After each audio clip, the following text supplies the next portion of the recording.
All right, appreciate it, Paul. So here's what I'm gonna do. I'm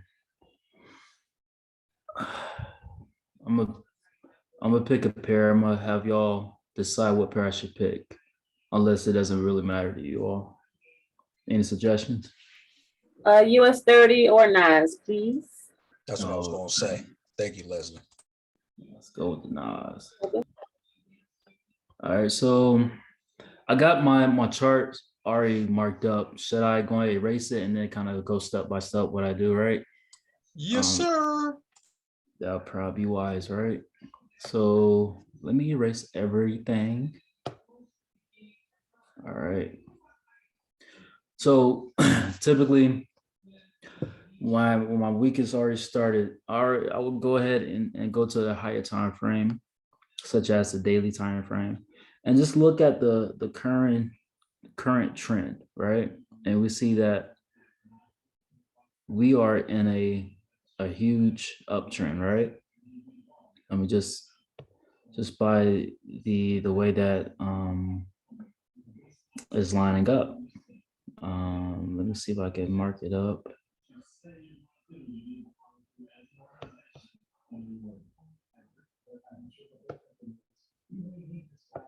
All right, so we see a consistent uptrend.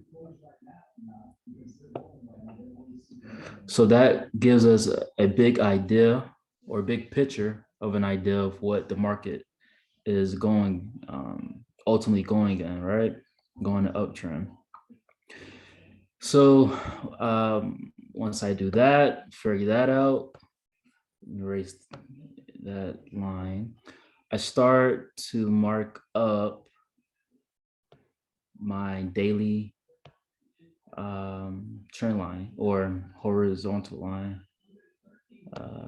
Here we go, horizontal line right here, right? And let me put daily.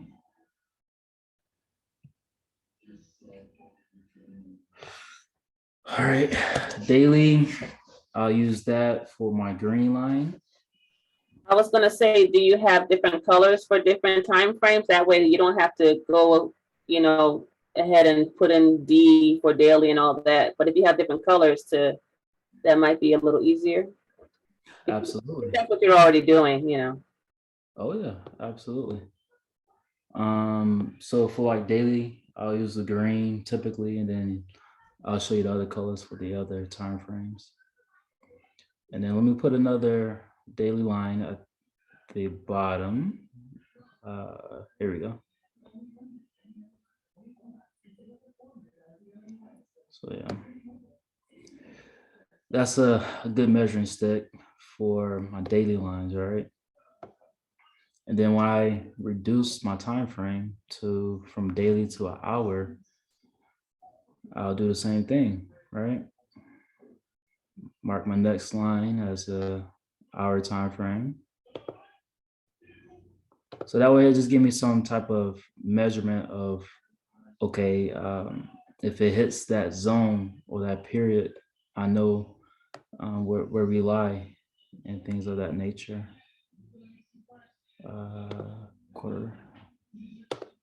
Coordinates, no.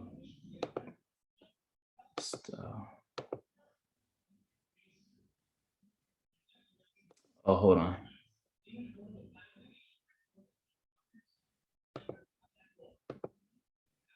Okay, there we go. Change that to yellow. Sorry about that. My screen keeps shrinking. There we go. Keep shrinking on me. All right, so that's my. Oh my goodness, hold on. Okay. There we go. That's my hour. North. Now I'm gonna do my south.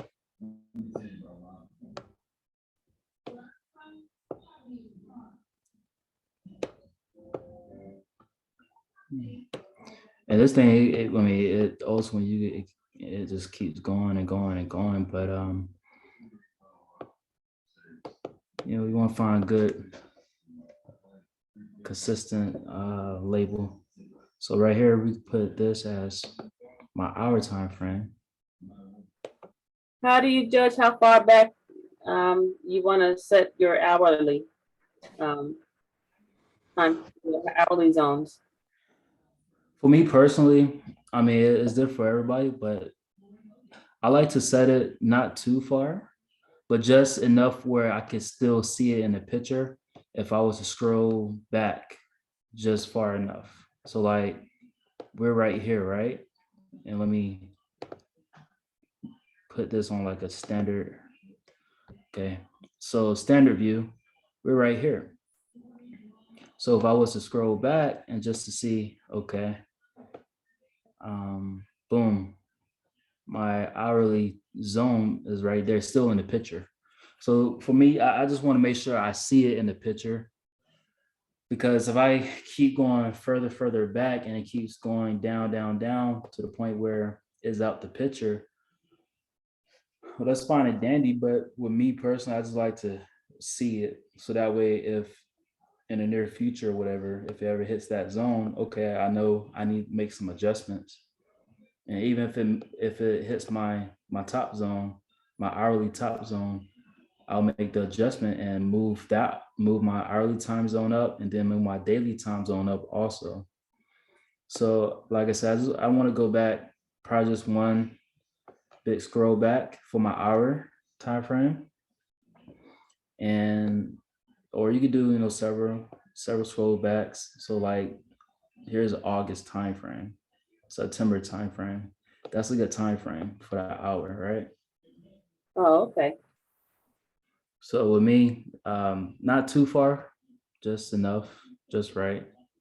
Because ultimately, the way I trade is, I'm not gonna say like I'm not holding my trades ultimately that long, but I'm holding it just enough so it could be for a complete half of a day, give or take. It could be a little bit longer, or it could be a lot less.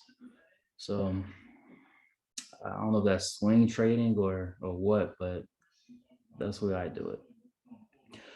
All right. Going from the daily to the hour and then the 15-minute time frame. Once I get to the 15-minute, that's my hotspot, right? That's when I start marking up my red zones. And with those, I don't have to, name it, because I mean, you'll start seeing those red zones all over the place. So let me find my little drawing tool. Yeah, I noticed that those are the 15-minute from the screenshots. Those were all 15-minute screenshots you sent. So yeah. Oh yeah, absolutely. Boom, you see? And then what I start to do is I start copying it and making more and more and more, and start lining my zones up. Right? You just do Control C and Control V to copy and paste? Because I was trying to do that before, I don't know, it wasn't working for me. Yeah. So I mean, the way my laptop is set up, it's like a touch screen too. So I could just touch it and then go to this icon right here and then hit clone. Or you can, like you did, do the control and then drag. Either or. Oh, Okay. oh, you select it and hit Control and then drag it. Oh, okay. Yeah, exactly. Oh, Exactly. So like let me click it. Control, drag. Wait, let me do it again. Control and then drag it. Okay. It's not working right now. All right, let me do it one more it always happens like that when you administrate.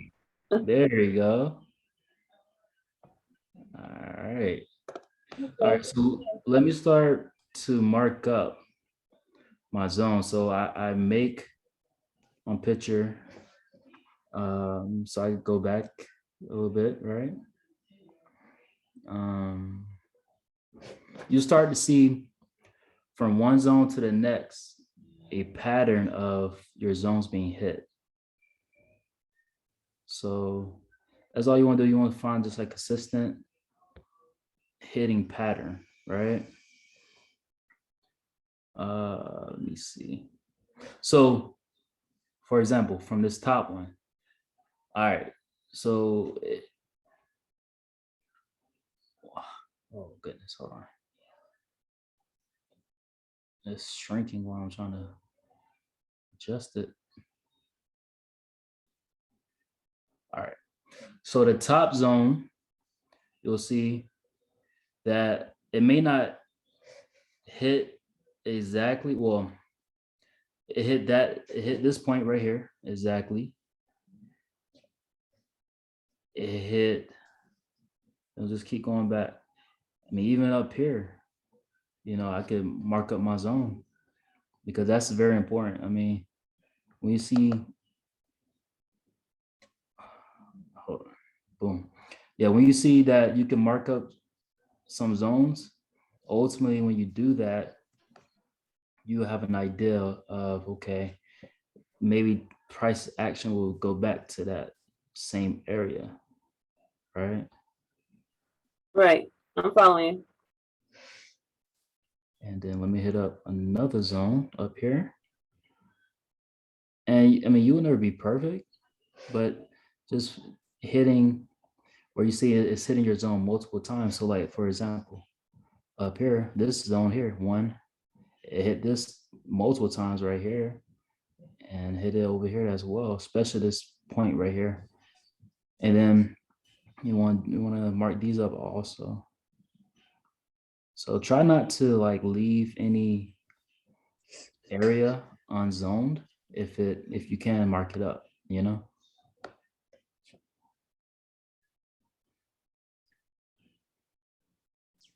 And ultimately, when you get closer in, it'll start to look like, okay, well, maybe I could delete a zone because it's too close from one zone to the next. So that's another thing too you want to keep in mind. If you feel like the zones are too close, well, delete a zone that is maybe less significant.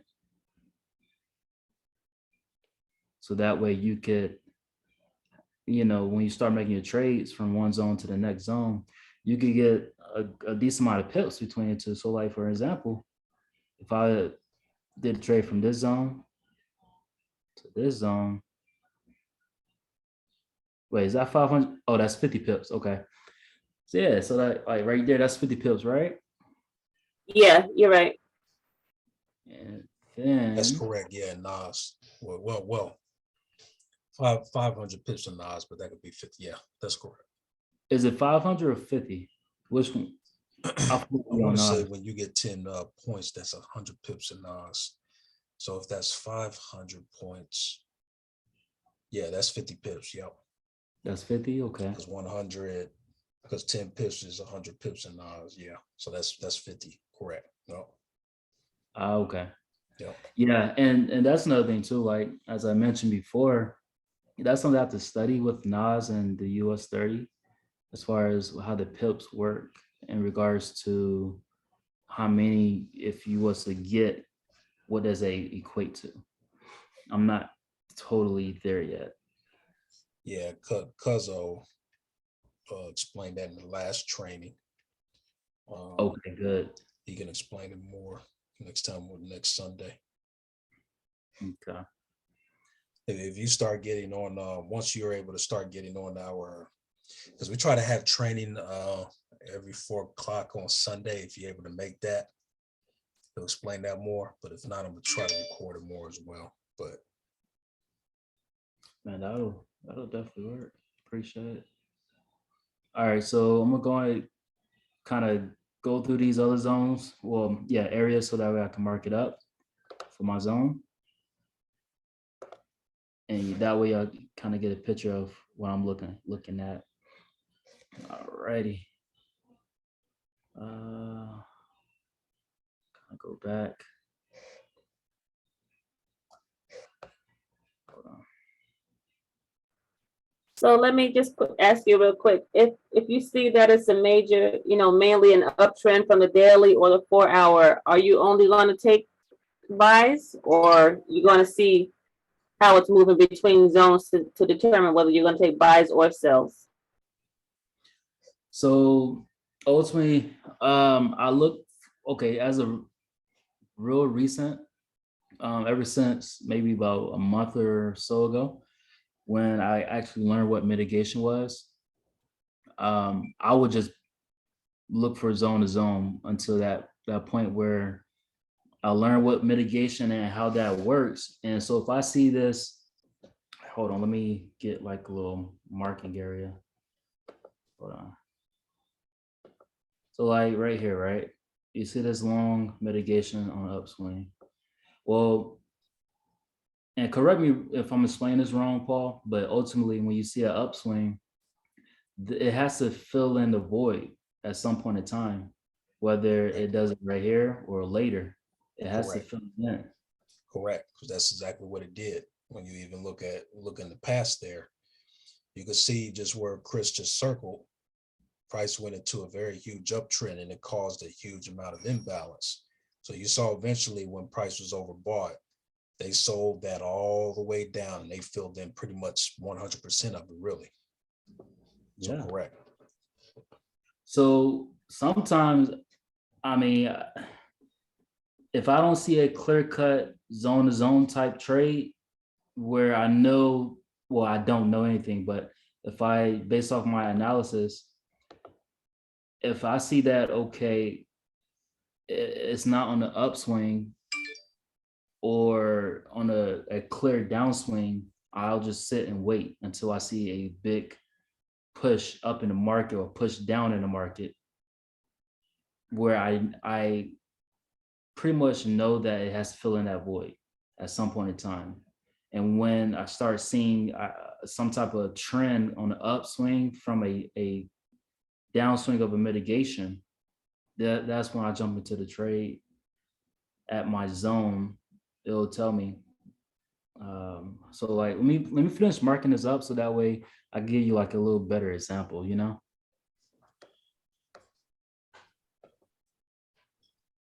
Let me see. Yeah, that was going to be my next question anyway. Like, where do you see exactly this? What is it that tells you, okay, I'm gonna get in? But yeah, go ahead. I want to see how you finish with your zones. Okay.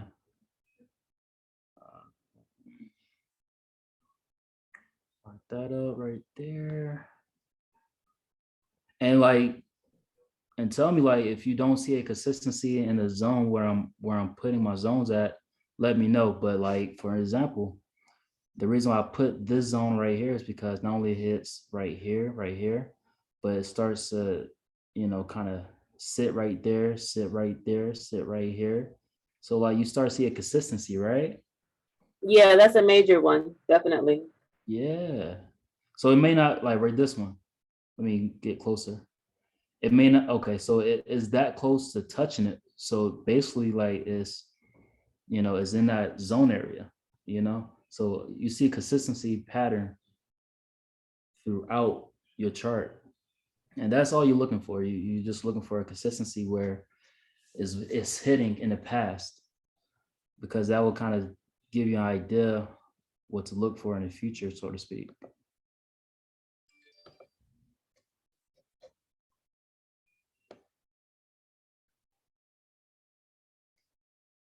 Mark that zone right there. And you can always, like I said, I mean, feel free to adjust your zones, because even though you may place it one place, you may feel like, okay, I need to adjust it because I see it's a better fit maybe here or there, you know, like that may be a better fit right there, maybe. Yeah, I see what you mean. Like throughout the day, as things change, you can, make adjustments. Yeah. Exactly. So place this. Let me see. Boom, right there.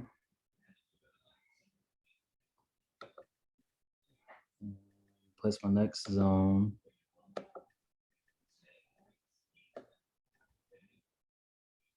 You know, your whole objective is to find just consistent places. You don't want to put a zone if it's not necessarily necessary for that area, you know, just to be zoning your charts up. You want to just put it in a best way or best place possible, if that makes sense. Let's see, right there. And so since price action is right here, and that's where I figured to mark my zones up at, now you want to kind of just go back and see if you see a consistent hit in your zones. All right. And then start placing more zones, places that should be placed if you feel it's necessary.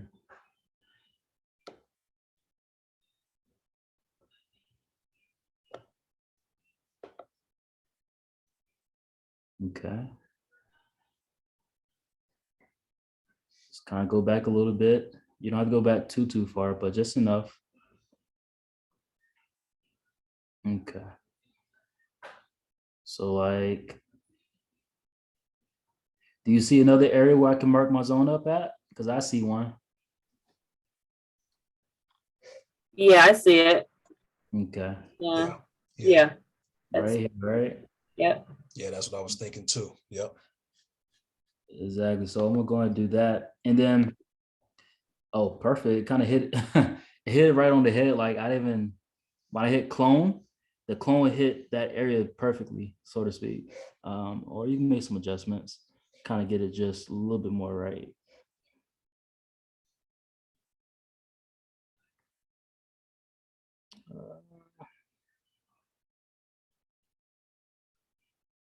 It will never be perfect, but you know.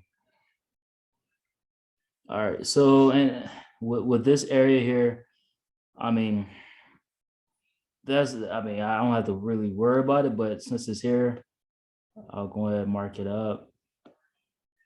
Since I see it in my vision, I don't want to leave that unzoned.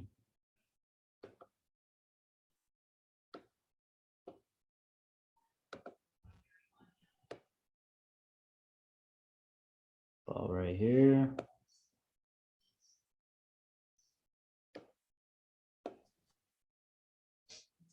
Because the further you keep going back, the more and more you just have to just keep zoning, and you know it gets tedious and tiresome to the point where you don't have to do that. Go further back, all the way back. You know, you want to kind of if you're doing it like the way I'm doing it, you know, you just go back so far, you should be good. Yeah, I guess if you see that it definitely won't move more than that in the day or a couple days, I guess you don't have to go back but so far. Yeah, absolutely. All right.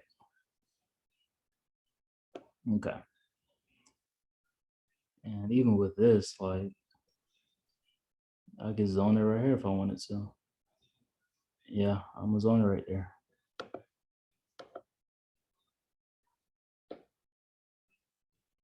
Boom. All right. So let's just kind of scroll back to where we at currently and just kind of take a look right close up. Price action is right here. So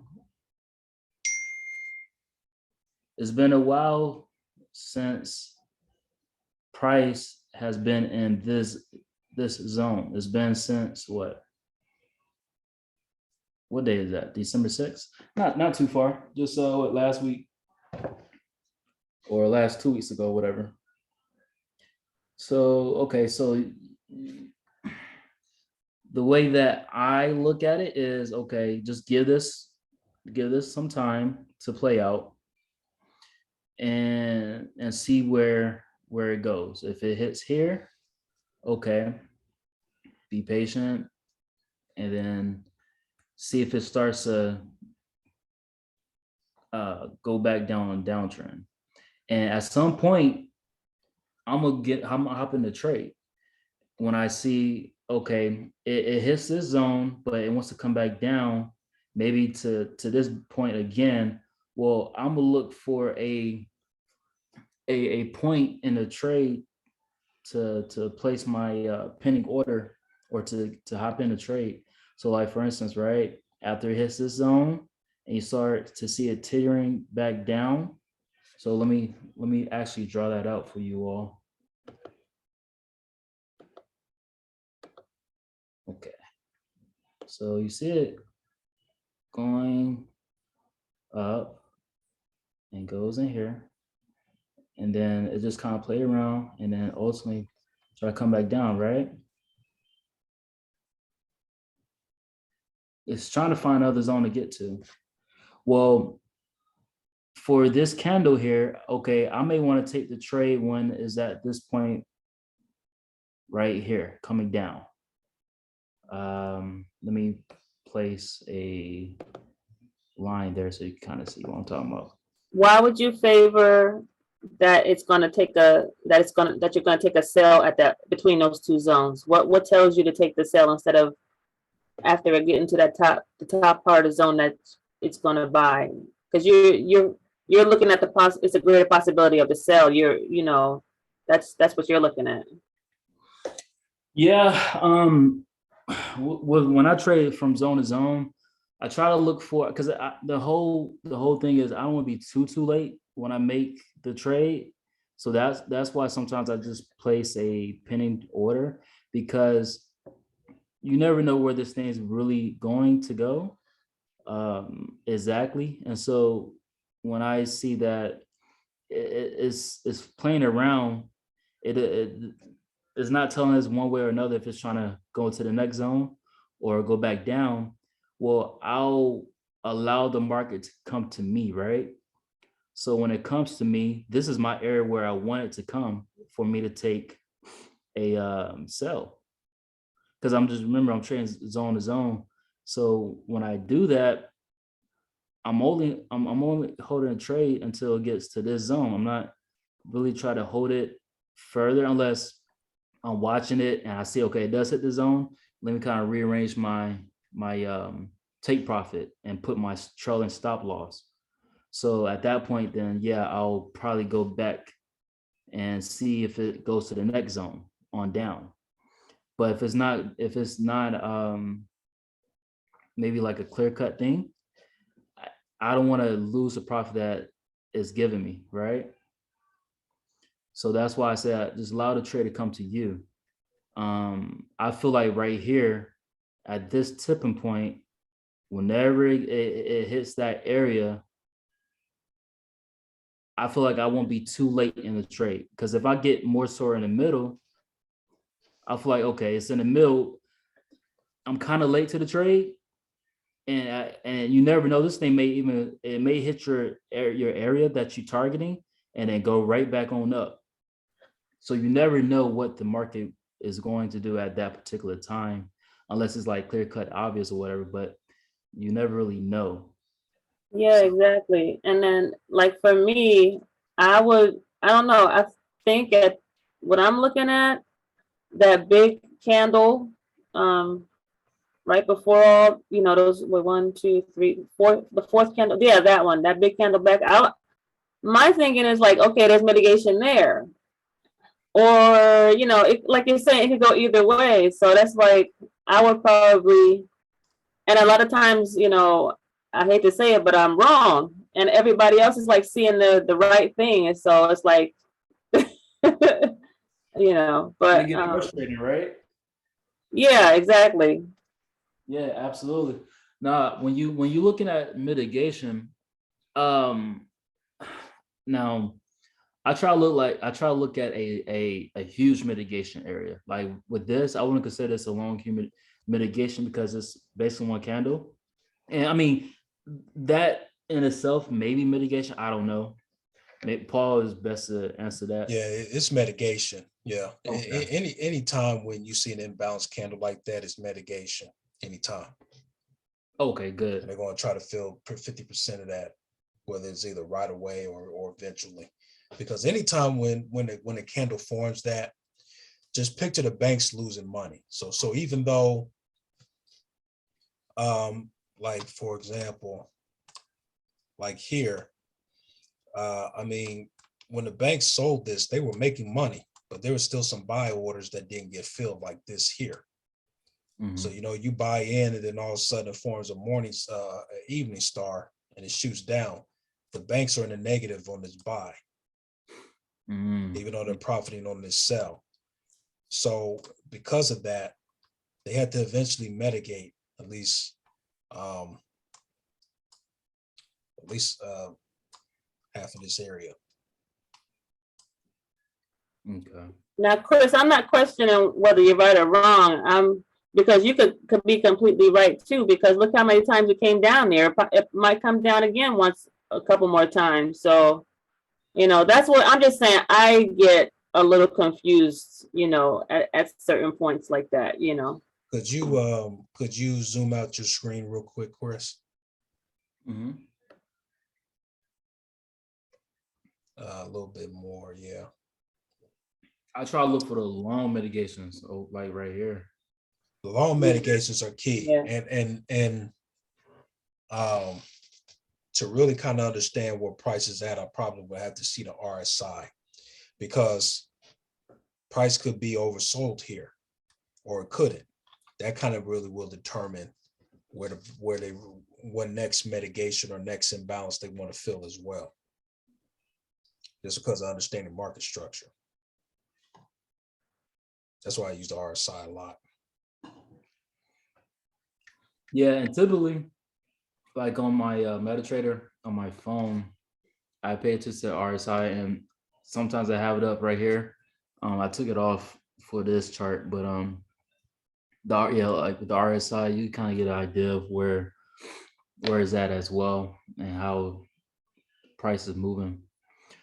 But yeah, so like when you see this mitigation, so this is like insignificant to me. This mitigation right here, because ultimately I'm trying to look for a more obvious mitigate, well, not obvious, but more effective mitigation, so to speak. Mhm.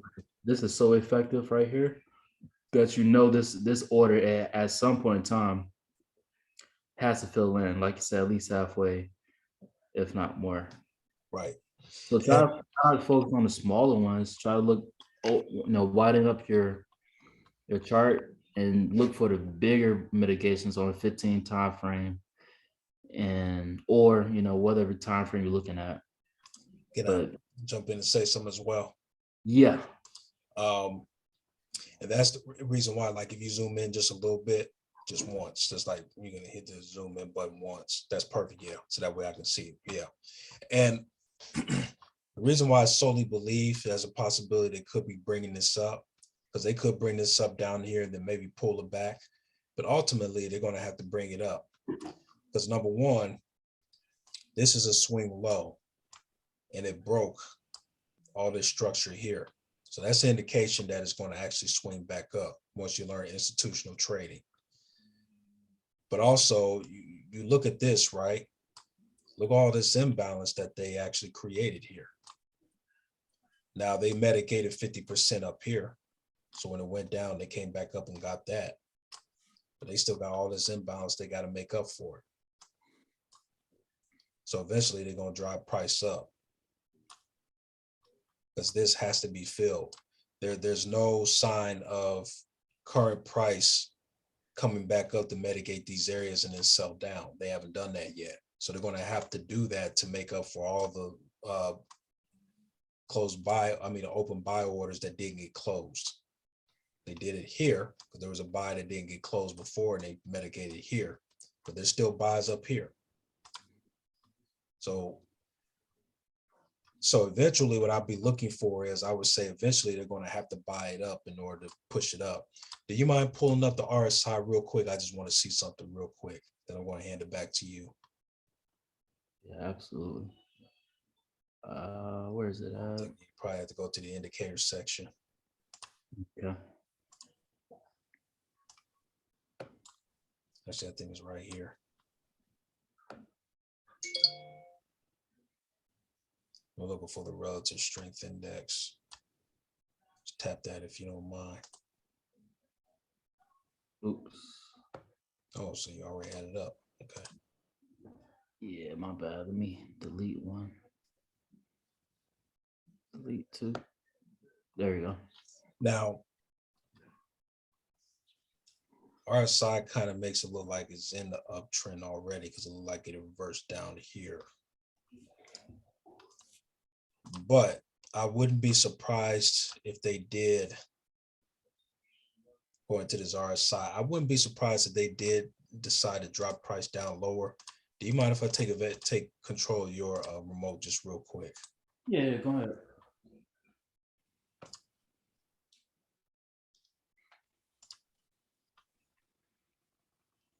I want to zoom in, zoom out. So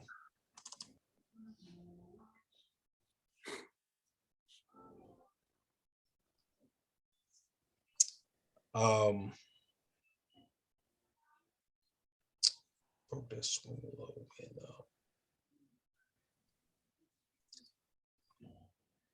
based on this swing low, because when you look here, you notice how price went up at this point and then dropped. It was considered oversold, but it broke this previous structure and created a swing low, and that's what made price go all the way up to here because they had to mitigate all this area. See what I'm saying? Make up for all that. And I kind of see the same pattern here. Swing low, which might ultimately push price all the way up to here. We'll find out this week, but that's what I'm thinking. And I just want to kind of just go over that. But know this, they're going to have to fill this imbalance eventually. But that's just about it. Hand it back over to you. Gave you the mouse. No, that's perfect. That's perfectly well said. And any questions, Leslie? Yeah, well, I kind of wanted to go back to the smaller move, your smaller moves in particular, because I think I want to try to, focus on smaller moves too. I didn't realize you were saying some of your moves take like a half a day and stuff too. I guess especially if you're on a 15-minute, they do take a longer time, but yeah, I don't know if you can explain your smaller moves in a little more detail. Like, I know for myself also what I need to work on is if I'm going to take a buy, a lot of times it has to go down. It has to go down first before it goes up. Like if it gets to a certain point, I'm like, okay, it went past that fractal area, so it's going to go. So I'll go ahead and take the buy. But sometimes it'll go down first before it goes back up again, so I have to kind of be a little more patient, I think. Something else I need to work on. Yeah, we all do, ultimately. But I get what you're saying.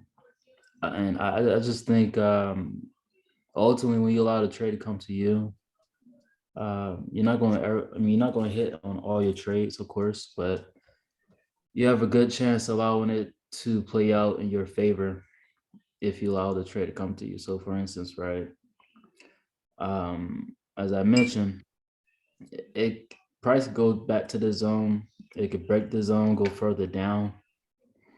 Let me draw it out, but it could break the zone, come back, and so it's like, okay, if it does that, when do I get in? Well, I mean, it's hard to say when not to get in when it does hit your zone, but because it could do that, it could come down, just go back up. Yeah, that's exactly what I mean. Yeah. Mm-hmm. Yeah, it could do all that, just fool you Well, out. I So do think you set pendings like in those instances sometimes, or does that help you to stay out of the bad ones?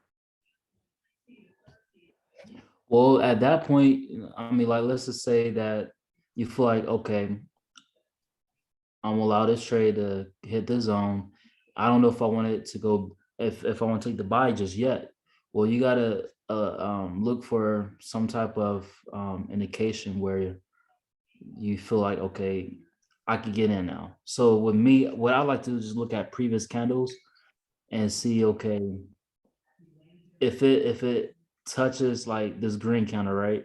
If it hits the bottom of it, or some point at this stem of the candle, I'm jumping in that trade, right? On a buy. Just to cover yourself, just set your stop loss. You always need to set your stop loss if you're not totally sure if it's going to like basically continue in the uptrend on your buy. Just set your stop loss somewhere reasonable, so that way if it ends up coming back down, well, you don't want to basically blow your account because it just keep going back down and just go further down. And Right, you right. know, Like using in that instance, like in this scenario you were talking about there, I would Mhm. set it below that last, a little bit below that bottom wick, like you were showing, you Mhm. know,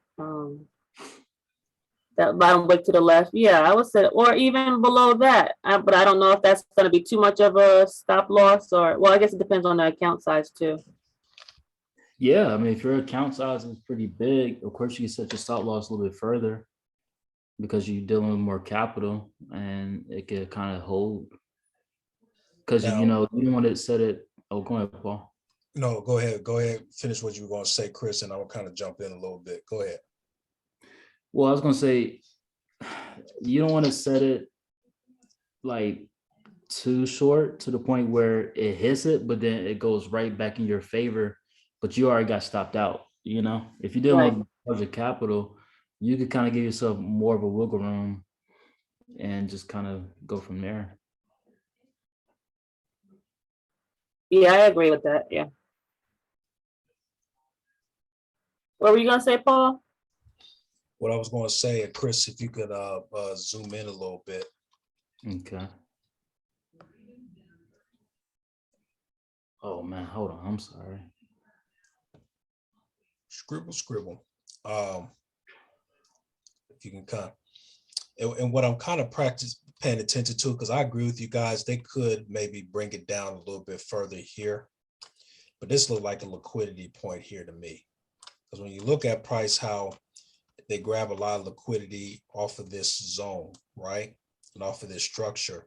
And that's what made price do uptrend here, straight up to where they had to, which it created an imbalance. They came back and did 30%, 50%, pushed it back to fill in 50% of all this. And then look, they dropped it down to this next zone.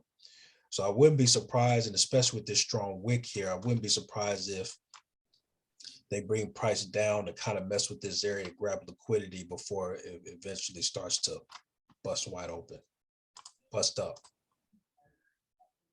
That's what I'm thinking. I'm looking kind of at where it's gathering liquidity a little bit. And I'm just saying on what possibly could happen.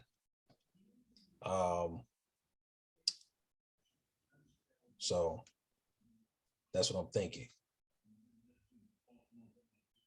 Yeah, good point.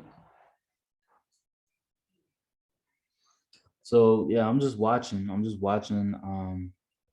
Watching for when it hits the zone, and when it gets out that zone, what does it do?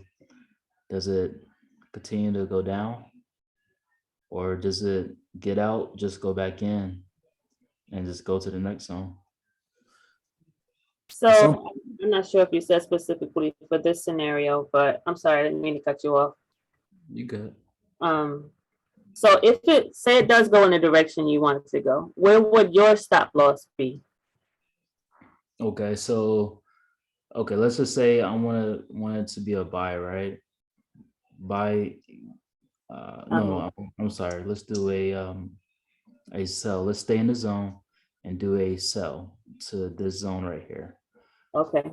Let me place where I would place my take profit and stop loss.